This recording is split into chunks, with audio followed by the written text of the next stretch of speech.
ناظرین گرامی، السلام علیکم ورحمۃ اللہ وبرکاتہ۔ ناظرین، آج جو ہم سبق پڑھنے جا رہے ہیں وہ ہے قصص خامس کا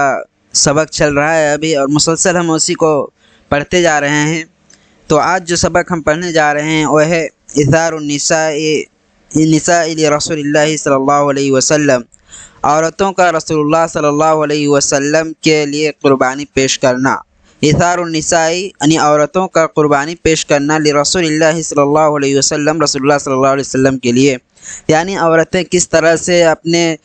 باپ کو، اپنے شوہر کو اور اپنے بیٹے کو چھوڑ کر کے، اور جنگ احد سے جب آپ صلی اللہ علیہ وسلم واپس ہو رہے تھے تو آپ صلی اللہ علیہ وسلم کے بارے میں پوچھتے ہیں، نہ کہ وہ اپنے اولاد کے بارے میں، اپنے شوہر کے بارے میں۔ تو اسی چیز کو یہاں پر بیان کیا گیا ہے۔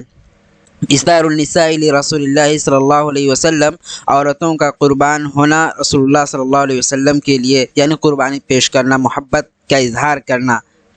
عاد المسلمون الی المدینہ، مسلمان مدینہ کی جانب لوٹے، فمروا بامرأۃ من بنی دینار، تو بنی دینار کے ایک عورت کے پاس سے وہ لوگ گزرے، وقد اصیب زوجہا، اور ان کے شوہر جو ہے ان کو قتل کر دیا گیا تھا، شہید کر دیا گیا تھا، وَأَخُوهُ، اور ان کے بھائی کو بھی، وَأَبُوهُ، اور ان کے والد کو بھی، مع رسول اللہ صلی اللہ علیہ وسلم، رسول اللہ صلی اللہ علیہ وسلم کے ساتھ۔ یہاں پر رسول اللہ صلی اللہ علیہ وسلم کے ساتھ کا مطلب یہ نہیں ہے کہ رسول اللہ صلی اللہ علیہ وسلم کو بھی قتل کر دیا گیا تھا، بلکہ یہ ہے کہ رسول اللہ صلی اللہ علیہ وسلم کے ساتھ لڑتے لڑتے، یعنی جنگ کرتے کرتے ان کے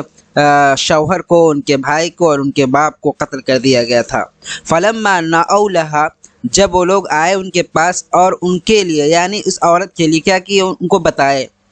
یعنی غم کا دلاسا دیتے ہوئے انہوں نے ان سے کہا، یعنی اس غم کو انہوں نے بتایا۔ قالت، تو وہ عورت کہنے لگی، کہی، فما فعل رسول اللہ صلی اللہ علیہ وسلم، کہ رسول اللہ صلی اللہ علیہ وسلم کا کیا حال ہے،